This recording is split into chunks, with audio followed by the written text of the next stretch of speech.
Hello, everyone. It's another Wednesday stream day, and today we're going to talk about one of the most classic of fantasy adventure RPG topics, dungeons. Someone asked in a comment somewhere, next week, are you going to do dragons? Don't threaten me with a good time. I've already made dragons. I'll make more dragons. Just you wait. I didn't sleep very well yesterday. I have a good amount of energy somehow, though I think what will probably happen is I will do this stream and then I will proceed directly to a nap. But in the meantime, we're going to talk about some dungeons.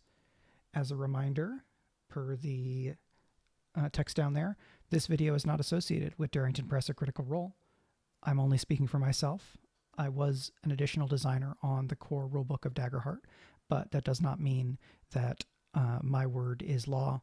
I defer to Darrington staff and especially lead designer on Daggerheart, Spencer Stark. If Spencer and I disagree on something, there's a good chance that it's a difference of interpretation, and if it's not, I defer to him. All that said, I'm excited because I was just working on this dungeon environment last week, and someone asked about dungeons in a comment on video or Patreon or something like that.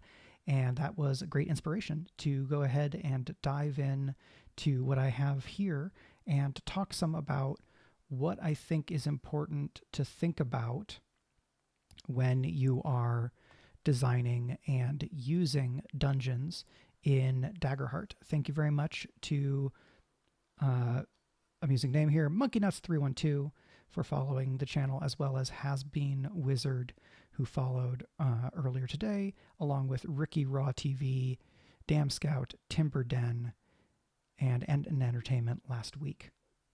Thank you all to all of you for that. Starting here with some overall principles. Don't be too distracted by what's on the page because we're going to get to it. Daggerheart is compared to some other fantasy adventure RPGs, some versions of D&D, Pathfinder, and a number of other games. When compared to those games, Daggerheart is often, and in my mind, designed to support play that is a bit more emergent, a little bit more play to find out, right, which is an indie RPG kind of design maxim, and a little bit less inclined toward firmly established kind of pre-written material. But there is a whole other design tradition that emerges out of fantasy or adventure games that embraces another approach to dungeons, one that is procedural and discovery based without being how kind of a lot of the fantasy adventure RPGs are written now. And that is games in the old school Renaissance or old school Revolution or new school Revolution, OSR, NSR. I am not very well read on the OSR or the NSR, so I may misspeak when I'm talking about that tradition, and if I do so, I apologize. But something I wanted to mention here is that the OSR has tackled what do we do with dungeons in a fantasy RPG within their own design tradition that is not exactly the same as what D&D 5e or Pathfinder 2nd Edition or Draw Steel, games like that, are doing. And it's not exactly what I think is the default in Daggerheart. But I think we can take some techniques and learn some lessons from what OSR games do in terms of dungeon design. This is something that I'm working on in the Dungeons of Drakkenheim Daggerheart campaign guide, as suggested by the title of the campaign guide. But a lot of that I can't talk about directly. So instead, I'm going to talk more broadly about adventure and specifically here encounter design to create and generate the kinds of fun that comes with engaging with and exploring dungeons. If you have like drawn out maps, right? If you have a definitive map, you're going to be engaging with that space in a different way than if you don't have a definitive map and you're running something much more in a theater of the mind, right? You walk down the stairs into a tunnel. These tunnels are, just barely 6 feet tall, and so, a couple of you have to crouch a bit, and your giant companion is waiting outside guarding the horses because there's no way she's going to fit inside the tunnels here. Right? You can do just your normal descriptions and guide or illuminate options for the players without having a definitive map. Having a specific map is handy in a lot of ways, and some people like having maps, right? You want to use pretty battle maps from Cepeku or Ori the Cartographer or Marco Bernardini or other things like that. I don't know how many dungeon maps Marco does, but shout out to Marco, they're great. So if you want to use a definite map, you're already in a slightly different space within kind of scenario design than if you're doing something purely theater of the mind or theater of the mind with emergent but really basic map drawing, right? Like you slap down a piece of paper and you sketch out what the map is like as you go, deciding what fits for the situation versus here is a map, I'm going to cover it up, or I have a VTT where we have kind of dynamic lighting.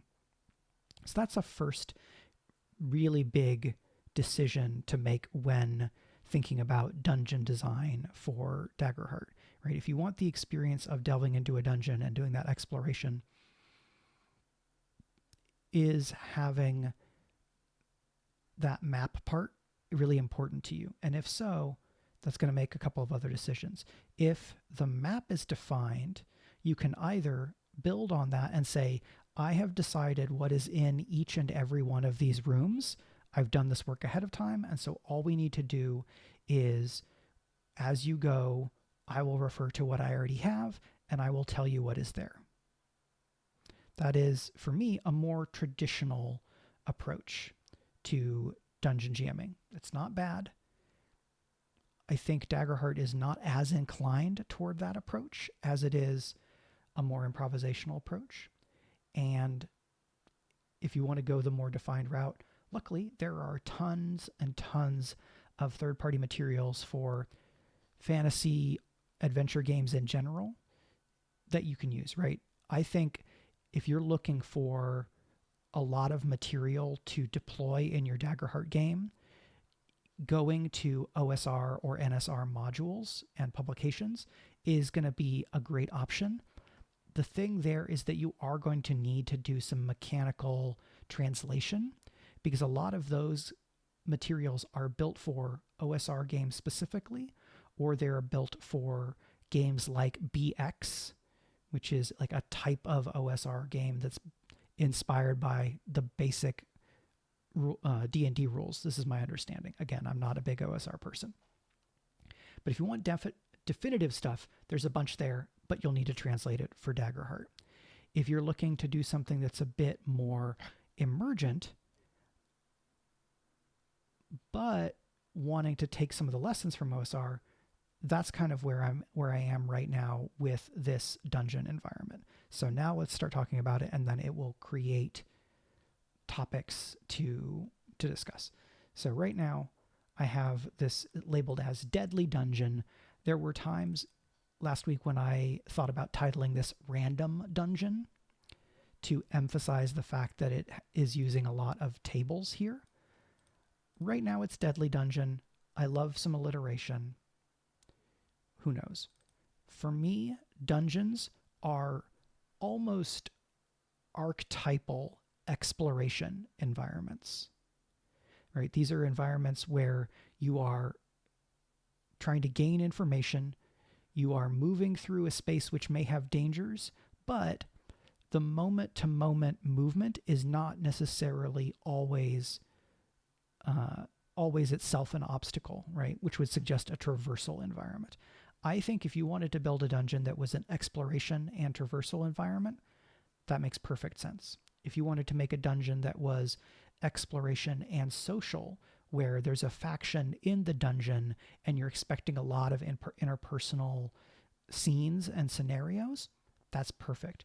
The Darrington Press and Critical Role Get Your Sheet Together video just this week on environments talked about how you can mix and match environment types. They jokingly referred to Costco on a Sunday afternoon as a traversal and social environment, which is very fun. So, right, I started here at exploration because I wanted to kind of build myself a foundation, but I think you could easily add in some other things, right? You could have a deadly dungeon and you could have a cult ritual happening in that dungeon, which is an event environment, and you put it within the exploration environment, right? Maybe you use this environment stat block for the dungeon overall, and then when the players reach the room with the ritual that's trying to summon a demon, then you implement that event environment. And layering or stacking environments like this, I think, can be really helpful for organizing your thoughts and giving yourself a set of tools to deploy so that you have options and you can tell yourself ahead of time, here are the important notes to hit in terms of what is going on, what the situation in a given space is, and how the environment is going to push back on the player characters when they are taking actions and doing hero things.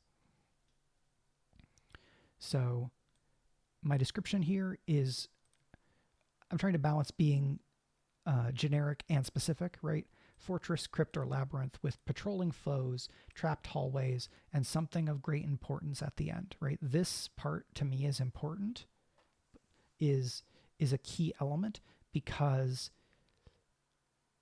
that will let me have a feature that is about treasure or is about a boss or is about some objective, so that the party is in the dungeon not just to fight things generally, but there is something in the dungeon that you are trying to get to, take out, put in, right? Maybe you're trying to deliver something to a dungeon because this dungeon is actually an ancient tomb, and if you return a stolen item, it's going to end a curse, right? But because of the curse, you have to fight your way through the dungeon stuff. That's still a dungeon.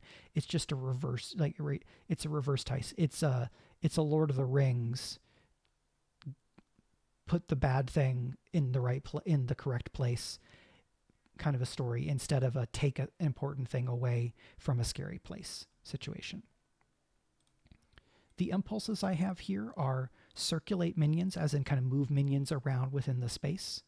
Grind down interlopers, right? Spending time in a dungeon is going to be stressful. It's going to drain the party's resources. Misdirect those that don't belong. So a lot of dungeons have a bunch of different hallways and you can get yourself lost, or you can go down the wrong corridor and then end up kind of triggering a trap, things like that. And then protect treasures. This is something of great importance.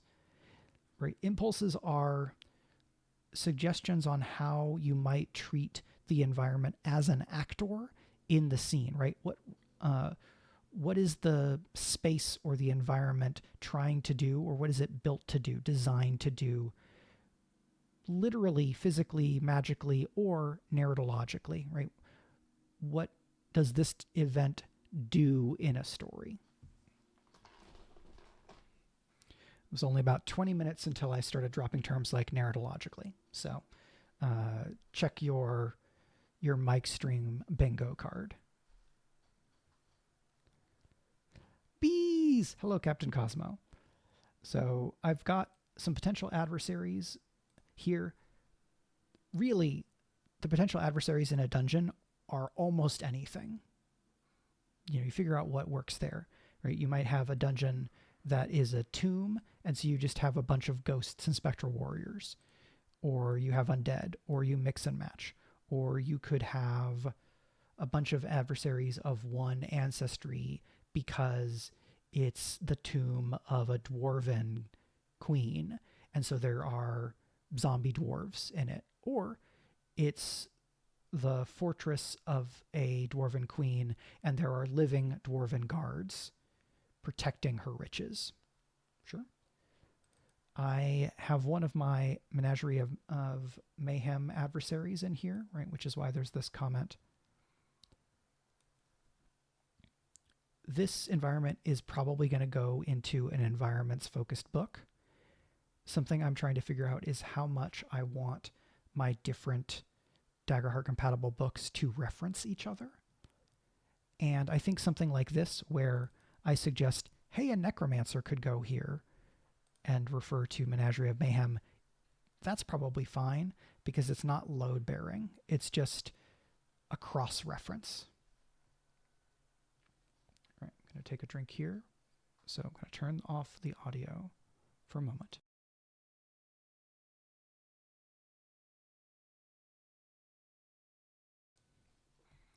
Features. I have 1 passive, 2 passives, an action, and 2 reactions in this environment so far. For most of these features, I have a rollable table. What I wanted to do with that is present a resource that is reusable, that is flexible and versatile, to give GMs a tool that can do a lot of different things and can inspire a bunch of different options. If there are 4 options each for 4 features, that's a ton of combinations. If you use 1 from each table in different combinations. Some people have made environments that are great, really specific stat blocks. If you look at something like the Runic Press Wondrous Environments book, they have some environments that are, here is a specific place that we have written out, and it is an individual place in a fantasy setting, as opposed to an environment that's a bit more generic and meant to be customized in play. Thank you for following Mankey Root. I'm going for the versatile, adaptable, generic approach here. We could absolutely make a dungeon that was, this is the treasure cache of the Dwarven Queen, right? With living Dwarven protectors. And then we could get down into specifics of what are the cool mechanical engineering wonders that manifest as features in this Dwarven treasure hoard environment. So that's another option you can go, right? If you're building a dungeon environment for your game and you know your specifics, you don't have to do the generic stuff like I'm doing here, because you can build yourself an environment, and going through the process of building that environment can help you create this treasure hoard or this treasure cache, because you can use the frameworks of environments, features, potential adversaries, impulses, and so on as prompts for yourself as a homebrewer or designer to put together the pieces that you will need for running this dungeon for your party. First feature, lurking dangers. This dungeon is populated by roving foes on patrol. When the party enters the dungeon, set a countdown loop 1d6 plus 1. When the countdown triggers, introduce a random encounter. This is very much inspired by the design idea of the dungeon turn, which, as I know it, is a 10-minute chunk of time that that is used not just by the GM, but largely by the GM as a pacing mechanism to make the dungeon be alive, right? Every dungeon turn, the GM will roll for an encounter, or will make some kind of move, or will tick a clock / move a timer in the background, and player characters can do a particular amount of stuff in a dungeon turn. Pathfinder 2nd Edition has something like this, if I remember correctly, in the exploration phase, I believe is what they call it, where over a 10-minute period of time, the player characters can be doing a few different things when they're in a situation that is like what we're talking about here with a dungeon. If you are a Pathfinder 2nd edition person and can correct me or give more context, please go ahead and weigh in. It's been a little while since I read that book, and I've only gotten to play Pathfinder 2 a very little bit. This being a loop means that it will keep triggering. It is a loop 1d6 plus 1, so every time you reset the loop, you roll a die. Having it be variable, I think, is good for creating uncertainty for the players, because even if the players are good at maintaining dramatic irony, they as players are going to know that pacing rhythm in a way that the characters don't. This countdown, I might even keep secret or behind my GM screen, because the characters really have no way of knowing when the next patrol is going to be coming through or when something else is going to happen. But in a situation like that, I would probably say, I'm going to set a countdown, and when this countdown triggers, something is going to happen. Or after the first time the lurking dangers counter triggers, I say, so that was a countdown. I'm going to re-roll the countdown. It's going to have a random number, but every time you take an action roll or every time you spend some amount of time in the dungeon, I'm going to advance that countdown. And when it triggers, something else is going to happen like it did here. Most of the time, I put countdowns out in front of the party, in front of the players, so they have perfect information as co-storytellers. This type of timer that happens in the background is one of a few cases where I could absolutely imagine it making sense for a GM to want to keep that information secret. Hello, GH Leo. Yeah, I appreciate tables. I have not been great at using random tables in my GMing, partially because I often feel confident in my ability to make something up on the spot, but mostly it's just that I have not developed the practice of being able to quickly scan, roll, and use table results. So maybe what this environment will let me do is get myself some practice in utilizing this type of random table. I only have 4 options for each of these right now. I think that expanding these to 6 each would probably be pretty helpful. But if I have 5 or so features and each of them has a 6-part table, that's getting pretty big in terms of what the environment, in terms of how much space the environment takes up on pages. So I didn't want to commit right away to something bigger, because I think I would want a environment like this to fit on a full 2-page spread in a book. I don't know that I would want to have to page back and forth within one flexible environment like this. I think if I were building something that was a specific environment, I would have the environment stat block and then I would have other text. And then that's a little different, right? Because I can have the stat block on one page, know that I'm gonna default back to it, and then I can move back and forth on these other things as I need them. If I even have other text.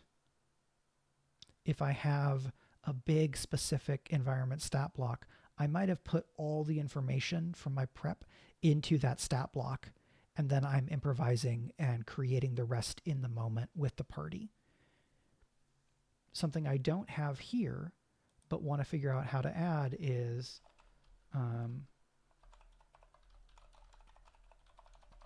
how do prompts come into play with these features?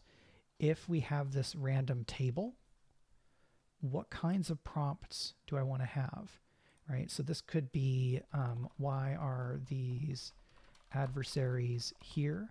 How long has it been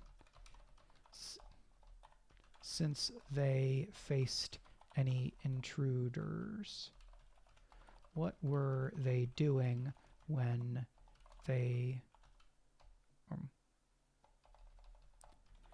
Have they discovered that you're here already, or are they... Right. Now I've got a sense of the kinds of questions that I want to add for a prompt like this. So we have, right, patrolling foes, jerk in a box, arcane threat, and then maybe something else. Why are these adversaries here, right? Why is the patrolling foe here? Why is that person who recorded the threat here? Why is there a battle box here? This helps me think about the history of this place, and thinking about what's up with these patrolling adversaries helps me speak to motivation for those NPC adversaries so that I am playing them as people with motivations and hopes and fears, not just as bags of hit points that are standing in between the PCs and treasure, right? That's my personal approach. I want to ground the world in motive, which, unless I'm mistaken, is a pretty direct quote of one of the GM principles or best practices in Daggerheart. So that is helping me think about what kinds of prompts I want to put into my dungeon stat block here. Next up, ill-gotten gains, another passive. The dungeon conceals a great hoard of wealth, an important captive, a magical artifact, or something else of note. Choose or roll to determine what the dungeon is ultimately protecting, right? Choose or roll, I think I say up here as well.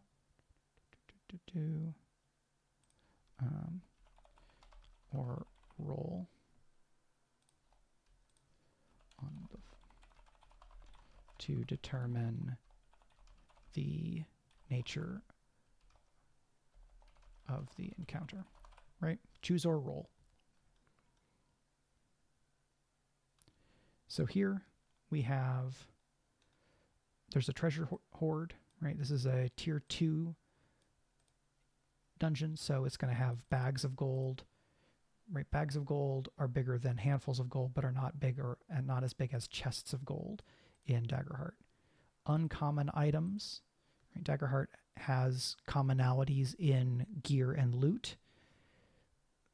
There is not as much of a fully developed gear and loot ecosystem in Daggerheart compared to some other fantasy RPGs. For me, that comes down to Daggerheart not being as much of a loot-driven game, right? The motivation for being an adventurer and a hero for most Daggerheart characters is probably something that goes beyond, or that more deeply informs, I want to get loot, right? Do you want to get loot so that you can rebuild your town that was destroyed by the Magocracy as a kid, right? Do you want to get rich so that you never have to go hungry again, right? Do you want to get rich so that you can prove to those people who mistreated you that you are worth something? If your desire for riches comes out of motivation, which emerges from backstory and informs your character arc, now for me, that's Daggerheart. But it's cool. It's still cool to want to get loot and cool gear. Right? A captive, who knows this could be, right? A kidnapped.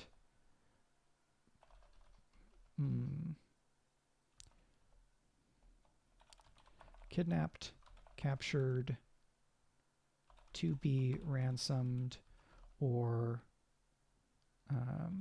imprisoned.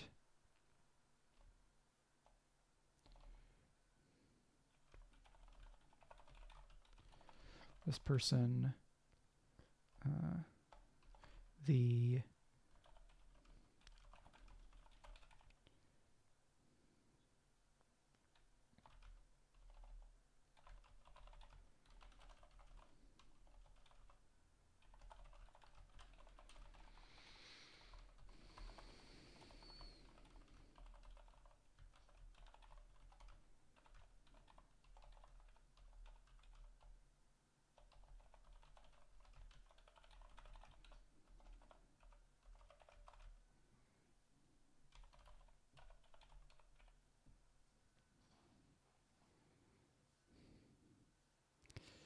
Mimic prompt jerk in the box. What was the sentimental gift from your character's best?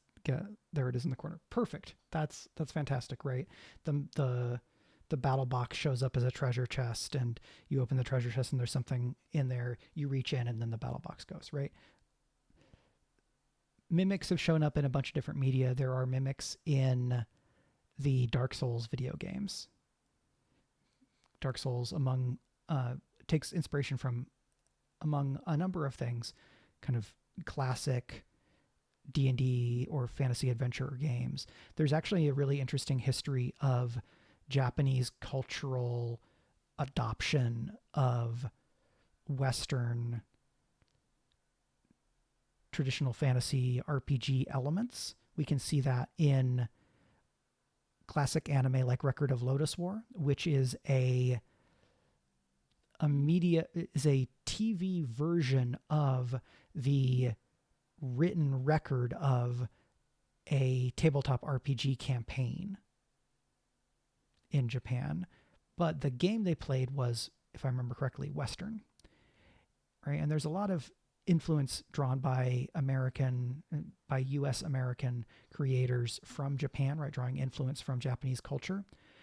This is a way where there's been some back and forth. So now something like Delicious in Dungeon or Dark Souls is Japanese media drawing on this material. And of course, Delicious in Dungeon is one of the touchstones for the Daggerheart core book campaign frame Beast Feast. So we've got this interesting back and forth that's happening in and out of the RPG world and other media, manga, TV, film, and so on and so forth. It's a cool thing, right? Magic Laboratory. This would be like more traditional magic exploration stuff.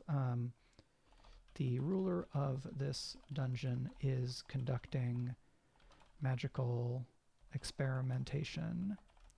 A PC can make a knowledge roll to analyze the experiments and deduce what the ruler is trying to accomplish. Right? Why are you here? What's going on? We're going to look through this room and try and figure out the things that you're doing.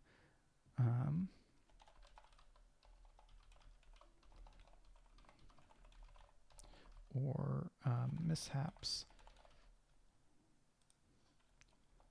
On a failure, a PC might trigger. With each of these sections, I'm trying to give some combination of the fiction and a mechanical manifestation of that fiction. Right? There's some kind of experiment going on. Well, how can you engage with this, right? If you're analyzing it, how do we manifest that? That's going to be a knowledge roll to try to figure out what's going on. What are the possible consequences of doing an analysis like that? Well, there might be a mishap, right? Like the experiment goes awry because you mess with something while you're trying to figure out how it all works. Or there could be a magic protection on it. Or it could summon some guards. When I give examples like this, I don't ever mean them to be exhaustive. I'm just trying to be inspirational. I'm trying to give some resources to spark ideas for the GM. And then, of course, number 4 is the villain's lair, right? This is just where the ruler or where the boss of this dungeon is, right? This is the thing that you've stumbled upon. I might rename this from Ill-Gotten Gains to something that's more generic about like the goal of the dungeon, right? The heart of the dungeon. Yeah.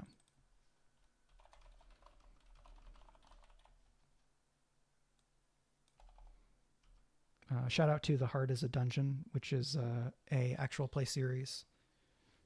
I got to meet the kind of the host of that, Rara, a couple years ago. Rara, I haven't seen you in a while. I hope you're doing well.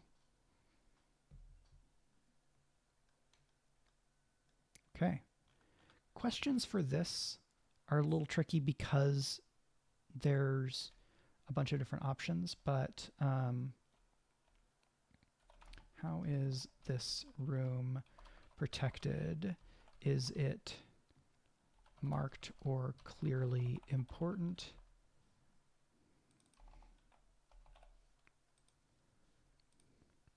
Or unassuming? Is it tucked away in a corner of the dungeon, or barred behind several rooms of traps and adversaries? What precautions will keep the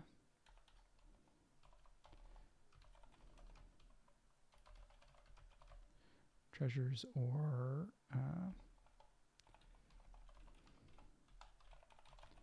right, again, these are prompts. We're trying to think about questions ahead of time that will be good to use in practice when you are GMing this type of a dungeon or dungeons within this class of environment.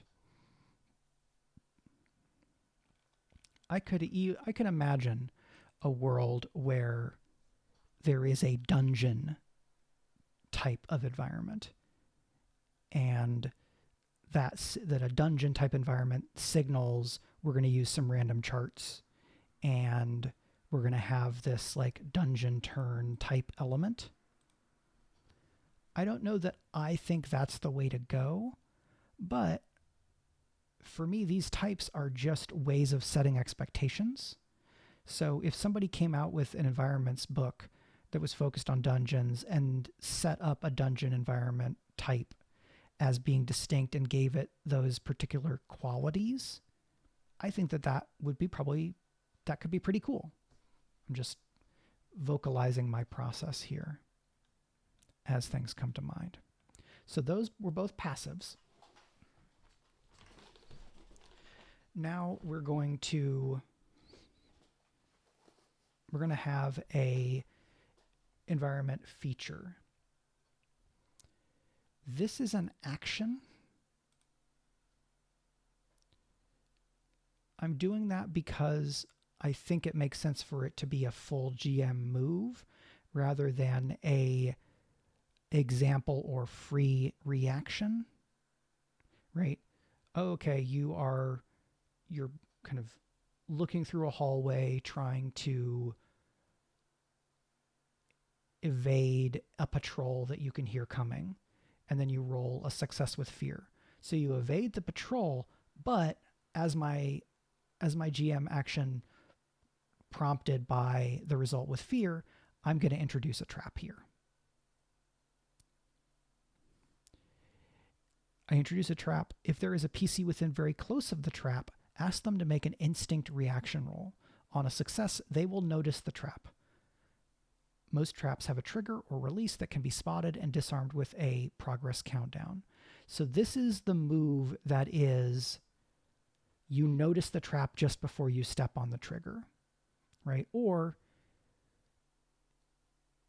just a moment too late, your foot step, you step on a trigger and you hear a click because they failed the instinct reaction roll, and then you deploy the trap.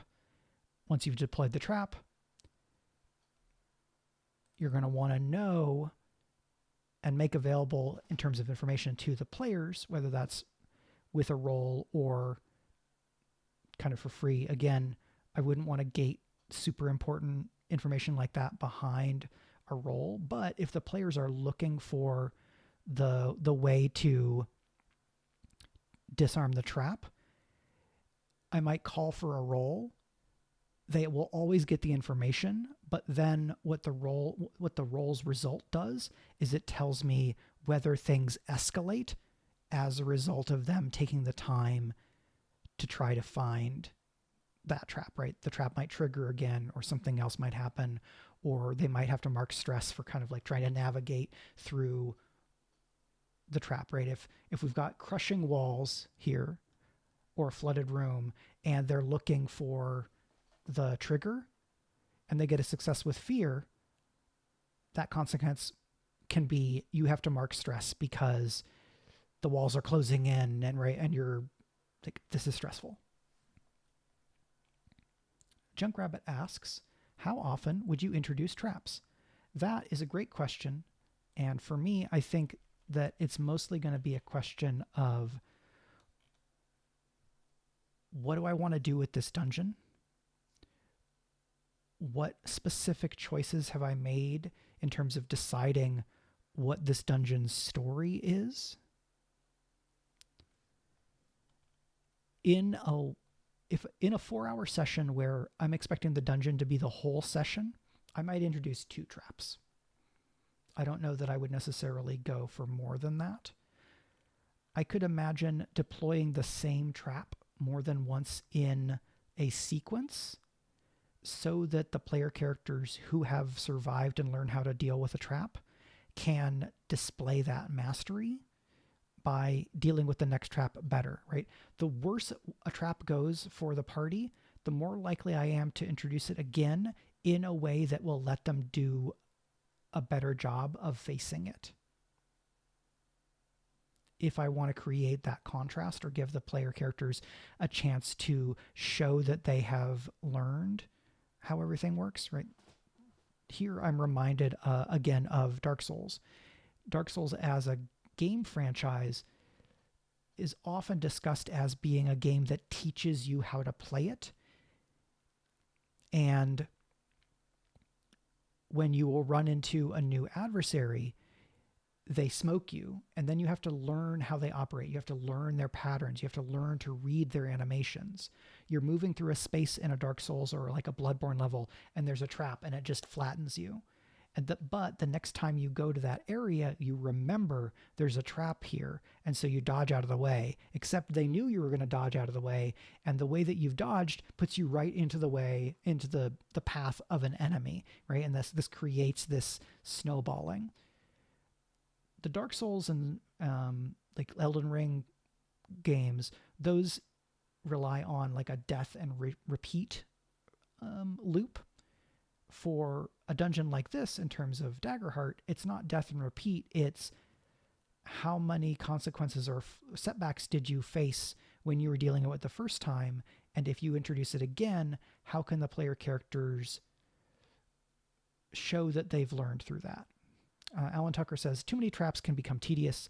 A lot of it depends on your table and what they enjoy. I definitely agree. If you've got a table where they're like, hey, we haven't had a dungeon delve in a while. Can we do just like a whole session where we're in a dungeon? That's the players flagging to you that they want to do dungeon stuff. And depending on what your experience of their play aesthetics have been, you might say, oh, well, because they wanted dungeon stuff in this session, I'm gonna lean more on traps and like secret passages than I would in another story arc. And so I'm going to use maybe one each of 2 or 3 of these traps in 4 hours, as opposed to another table where if I was just having the player characters move through something that I was using this dungeon environment for, I might only ever deploy one of those traps. I've tried to set these up into almost archetypes, right? Pit trap or trapdoor, swinging sides or hall of slashing obstacles, crushing walls or flooded room, right? The crushing walls, flooded room is a room where you're trapped in the room and a thing is progressively and constantly happening that is going to kill you if you don't figure it out, right? You get smushed or the room floods. Now, in Daggerheart, there are amphibious ancestries, but it's unlikely that your entire party are going to be from amphibious ancestries. So even if one character is not going to drown, if they have to watch their friends drown, that's going to be truly terrifying as well. Something here that I want to playtest is this idea of needing to make a death move when the consequence countdown triggers. right? Death moves are a big deal, but fictionally, if the crushing walls crush in all the way, how can you not be dying or in a situation where your character might die? Because I want to be a fan of the characters, I'm pondering whether I want to have something in this text box or in the prompts.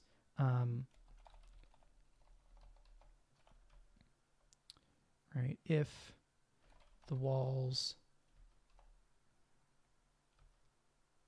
finish closing in / the water fills the room, do the PCs die, or does the ruler of the dungeon have another plan for them?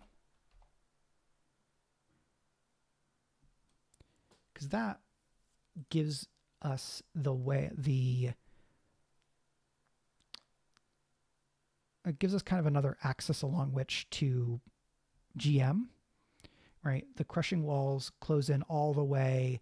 You're not able to make it stop, but rather than making the characters into paste, it gets all the way down to here, and then like a trapdoor opens and the player characters are dropped into something because the ruler of the dungeon or the overlord or whatever wants to do something else, right? Wants to gloat over the characters, because just dying, especially if the whole party just dies, is probably not the most interesting ending for a lot of tables.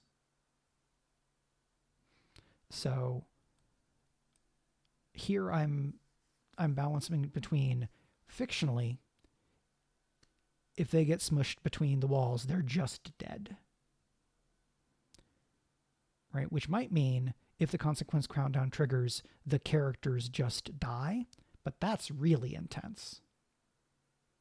So I'm not inclined to do that, because forced to make a death move could be, I'm going to go out in a blaze of glory, and my blaze of glory is that I like smash open a hole in the wall and the water goes rushing out, but I've drowned in the process, right? That's a blaze of glory for a character when the whole room fills up in this kind of a trap situation.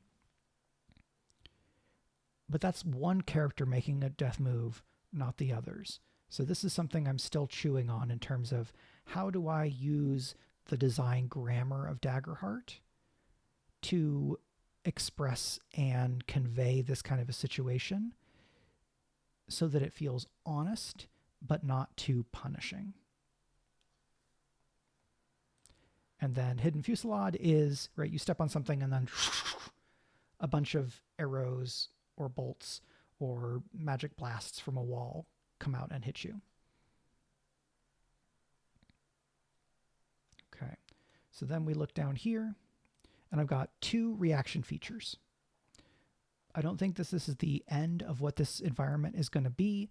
I'm just sharing where I am and using it to talk about some of the things that I would think about when designing or using a dungeon for Daggerheart. Right? Locked door, very classic exploration fantasy adventure thing. When the party reaches a door, spend a fear to have it be locked or magically barred. The PCs must complete a progress countdown 5 to unlock or open the door. They might try to pick the lock, disenchant the wards, knock the door off its hinges, etc.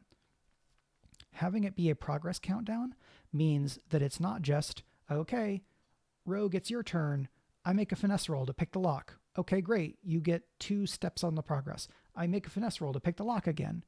Right? If it's only ever do the same roll 3 or 4 times in a row, that doesn't give the scene dynamics in the same way of, okay, well, Wizard says, I'm going to analyze this lock to try to figure out how it operates, and right, maybe if I can give the rogue any tips on the tools or techniques that they're going to need.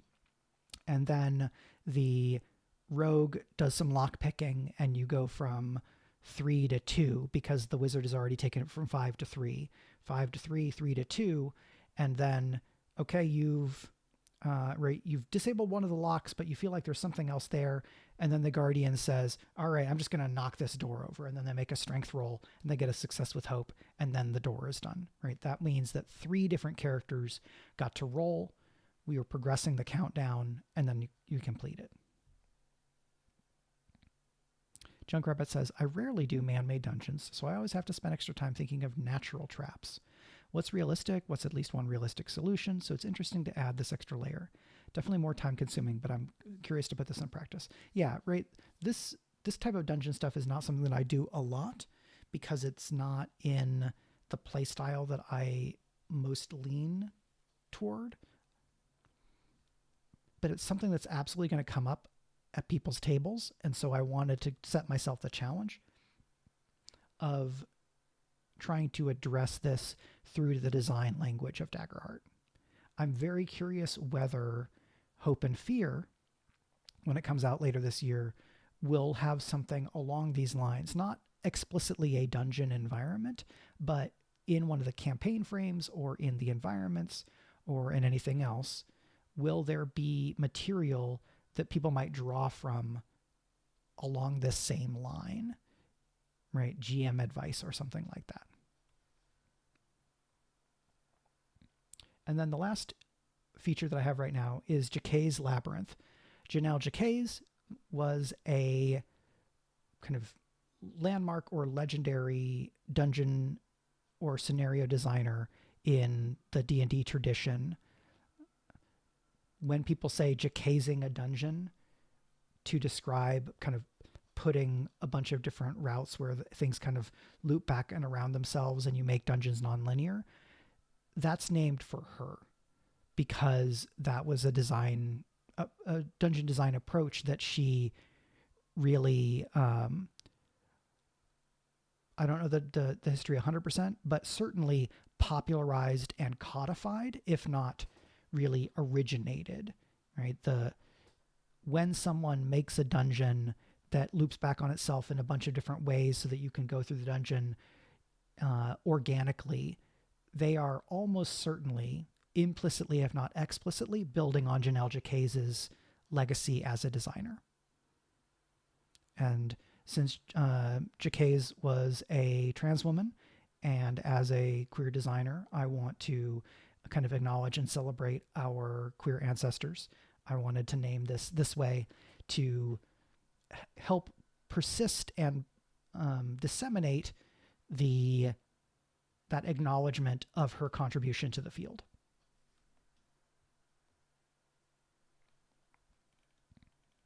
Okay, so that is what I have right now for my Deadly Dungeon.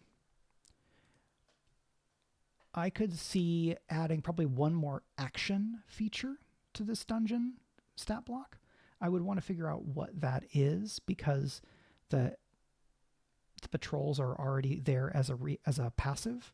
I could imagine an action that is basically one of the patrols spots you or notices you and they engage immediately instead of having to wait for the countdown, because sometimes maybe the GM just wants to be able to put their thumb on the scale in that way. I could also imagine adding in one of these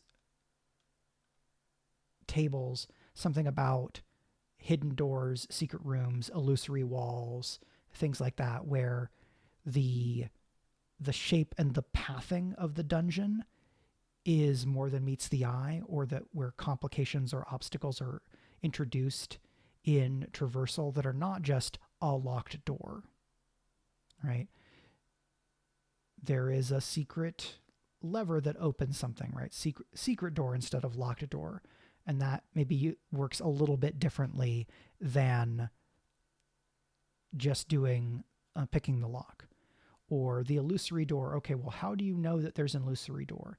Maybe it's something about having to study what's in that room because the illusory door, because you can get an insight or a revelation or inspiration that will lead you to where that illusory wall or illusory door is based on what is in the space.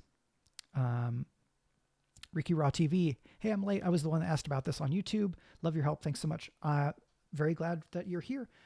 This will be available on VOD on Twitch and, of course, on YouTube later on. So you can go back and catch the rest of it. I hope that my walkthrough of how I'm thinking about dungeons here and the other parts of the discussion is useful to you. And if you have further questions, go ahead and add them on the YouTube for this when it is up tomorrow. But like I said at the top, I did not sleep super well. So I think I'm going to take this tight 1 hour stream and wrap it here.